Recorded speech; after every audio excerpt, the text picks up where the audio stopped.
নমস্কার বন্ধুরা, ধর্মবচন বাংলা চ্যানেলে আপনাদের সবাইকে স্বাগত জানিয়ে আরও একটা নতুন গল্প নিয়ে চলে এসেছি। আমরা সবাই তো স্বয়ং মহাদেবের ভক্ত। আসতে চলেছে শ্রাবণ মাস। এই শ্রাবণ মাসে যদি আপনি শিবের এই গায়ত্রী মন্ত্রটা পাঠ করেন তাহলে আপনার জীবন হয়তো বদলে যেতে পারে।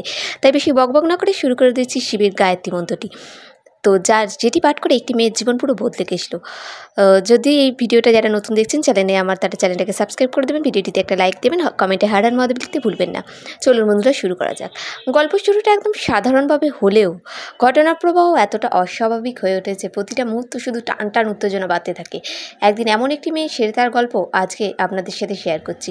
সে এক পরিবারের সাধারণ সদস্য ছিল, তবে তার জীবনে এমন কিছু ঘটে তা আধ্যাত্মিক পথের দিকে তাকে নিয়ে যায়, বদলে দেয় তার জীবনের সব কিছু। তো সে তার জীবন সম্পর্কে একটা ছোট্ট করে আপনাদের কথা বলি। সেটা ছিল 18 বছরের একজন তরুণী। সে গ্রামের একটি সাধারণ স্কুলে পড়াশোনা করত। তার বাবা মা গৃহস্থালী কাজে ব্যস্ত থাকতেন আর সেটাও তাদের পাশে সাহায্য করত। তার জীবন ছিল একবারে সাধারণ, তবে কখনো কখনো মন থেকে সে মনে করত সে কিছু একটা কমপ্লিট তার জীবনে হয়নি, কিছু একটা তার জীবনে অনুপস্থিত। সেই অভাবটা সে কি বুঝতো না, কিন্তু তার মনের মধ্যে এক অদ্ভুত অনুভূতি কাজ করত। সেটা গ্রামের মধ্যে একটা প্রাচীন শিব মন্দির ছিল, যা সবার কাছে শ্রদ্ধার জায়গা ছিল। কেউ মন্দিরে আসলে ভালো কিছু হবে এই বিশ্বাস করতো সবাই, কিন্তু সেটা কখনো সেই মন্দিরে যায়নি। সে ভাবতো এইসব পুরনো কুসংস্কার, তার জীবনে ওসব কিছু না থাকলেও চলবে। এরপর সে তার জীবনে একদিন স্কুল থেকে বাড়ি ফিরছিল। তার সাথে ঘটে গেল এক অদ্ভুত ঘটনা। পথে হঠাৎই একটা অজানা মানুষের সাথে তার দেখা হলো। সে ভিন্ন ধরনের পোশাক পরা, হাতে একটা চমৎকার বই ছিল। মিষ্টি ভরা সেই বইটি ব্যক্তিকে সে তাকে একটা পলক তাকিয়ে বলল, তুমি শিবের গায়ত্রী মন্ত্র পাঠ করো, তোমার জীবনের গতি বদলে যাবে। সেটা তো প্রথমে কিছু বুঝতে পারল না, সে মাথা নেড়ে চলে গেল। কিন্তু সেই কথাগুলো তার মনের মধ্যে একটা গভীর প্রভাব ফেলেছিল। কিছুতেই সে বুঝতে না পারলেও সে বোধ করছিল এই মানুষের কোনো কথারই কোনোভাবে তার জীবনে গুরুত্বপূর্ণ ভূমিকা হতে চলেছে। কয়েকদিন পর এক রাতে সে হঠাৎ সিদ্ধান্ত নেয় সে শিবের গায়ত্রী মন্ত্রটি শিখবে। এবার শিবের গায়ত্রী মন্ত্র পাঠ কীভাবে করতে হবে তার ছোট্ট একটা উদাহরণ। সে তা প্রথমে জীবনের মধ্যে গায়ত্রী মন্ত্র কিছু লক্ষ্য শিখতে শুরু করলো। সে মন্দিরে যেতে শুরু করলো এবং কিছুদিনের মধ্যেই তার মধ্যে এক অদ্ভুত পরিবর্তন আসতে লাগলো। তার মন শান্ত, মনের মধ্যে অদ্ভুত শক্তি অনুভব করলো। তবে এই পরিবর্তন তার জীবনে সহজ ছিল না। একদিকে সে তার পরিবারের সদস্যরা তাকে সন্দেহের চোখে দেখছিল, অন্যদিকে তার মনের ভিতরে এক অজানা উদ্বেগও কাজ করছিল।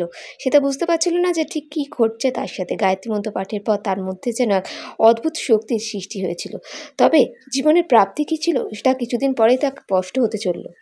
তো একদিন বসে বসে সেটা যখন গায়ত্রী মন্ত্র পাঠ করছিল, মন্দিরে গিয়েছিল, তখন হঠাৎ মন্দিরের মধ্যে এক অন্ধকার ছায়া এসে হাজির হলো। সেটা ছিল এক অজানা ভয়ানক শক্তি। সে তা চিৎকার করে উঠল, কিন্তু সে জানতো না কী করতে হবে। সে গায়ত্রী মন্ত্র আরও জোরে জোরে উচ্চারণ করতে লাগলো। সেই মন্ত্রের শক্তি চারিদিকে ছড়িয়ে পড়তে লাগলো এবং অন্ধকার শক্তি ক্রমশ পিছিয়ে যেতে লাগলো। তারপর তার যা ঘটলো তা ছিল আরও অদ্ভুত। অন্ধকার শক্তি সরে যাওয়ার পর মন্দিরের প্রাচীর থেকে এক অদ্ভুত ঝলকানি আসে। সেখান থেকে বের হয়ে আসে জ্যান্ত শিবের প্রতিমা। সেটা তো প্রথমে চমকে গেল। তার চোখের সামনে এই দৃশ্য দেখে সে বিশ্বাস করতে পারছিল না, কিন্তু সে জানতো তার জীবনে যা ঘটতে চলেছে তা কোনো সাধারণ ঘটনা না। মন্দিরের ঘটনার পর সে তার জীবন একবারে বদলে গেল। সে বুঝতে পারে তার গায়ত্রী মন্ত্রের শক্তি আসলে তার জীবনের অদ্ভুত পরিবর্তন আনতে সক্ষম। তার পড়াশোনা, পরিবার সব কিছুই নতুন রূপ দেখতে শুরু করেছে। তার মধ্যে এক অদ্ভুত শান্তি ফিরে আসে। তার মনের ভিতরে এক দূরত্ব দেখা দেয়।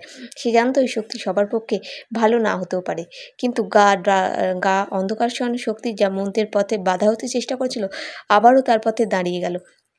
কিন্তু সে এখন প্রস্তুত। গায়ত্রী মন্ত্রের শক্তির দ্বারা তার জীবনে সবথেকে শক্তিশালী হাতিয়ার হয়ে ওঠে। বন্ধুরা, আপনারা ভাবছেন যে সেই গায়ত্রী মন্ত্রটি কী? সেটা হচ্ছে ওম নমঃ শিবায়। 108 বার এই গায়ত্রী মন্ত্রটি শিবা জপ করবেন। এই 108 বার এই গায়ত্রী মন্ত্রটি জপ করতে সে তার জীবন বদলে গেছিল। তার জীবনে অভাব অন্ধকার পিছনে রেখেছিল এই শক্তির প্রভাবে।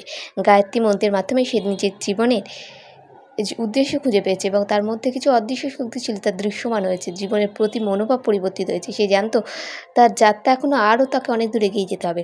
সে তার জীবন বদলে গেছে। তবে তার গল্প এখনও কিন্তু শেষ হয়নি, কারণ তার সামনে অনেক রুদ্ধদ্বার অন্ধকার রাস্তায় দাঁড়িয়ে আছে, যেখানে তাকে আবারও তার মন্ত্রের শক্তি প্রয়োগ করতে হবে। তবে সেটা জানে যে শিবের গায়ত্রী মন্ত্রের শক্তি তাকে কখনোই কোনো পরিস্থিতিতে পরাজিত হতে দেবে না। এইভাবে সে তার জীবনে এক নতুন পথ চলতে শুরু করে। সে যে জানে সেই শক্তির কাছে সে ঋণী, তা কখনোই একা হতে তাকে দেবে না। বন্ধুরা, যারা শিবের গায়ত্রী মন্ত্র জপ করে, শিব ঠাকুর তাদের সর্বদা বিপদে আপদে যে কোনো পরিস্থিতিতে তাদের খুব সাহায্য করেন। বিপদে পড়লে সেখান থেকে কীভাবে বেরোবেন সেটাও তাদের মনে মনে ঠিক করে দেন। হয়তো আমার কথাটা কেউ বিশ্বাস করবেন, আবার কেউ করবেন না, সেটা সম্পূর্ণ আমরা নিজের ব্যাপার। যাই হোক, ভক্তি করে যদি আমরা যে কোনো ঈশ্বরকেই রাখি না কেন, তিনি আমাদের চলার পথ আরও সহজ, সরল, সুস্থ করে জীবনের কঠিন পদক্ষেপগুলোতে আরও সহজভাবে আমাদের পালন করতে, সংসারে দায়িত্ব পালন করতে তিনি আমাদের সাহায্য করেন। বন্ধুরা ভিডিওটা ভালো লাগলে কমেন্টে হর হর মহাদেব লিখতে ভুলবেন না, চ্যানেলটাকে সাবস্ক্রাইব করে দিন। নমস্কার বন্ধুরা।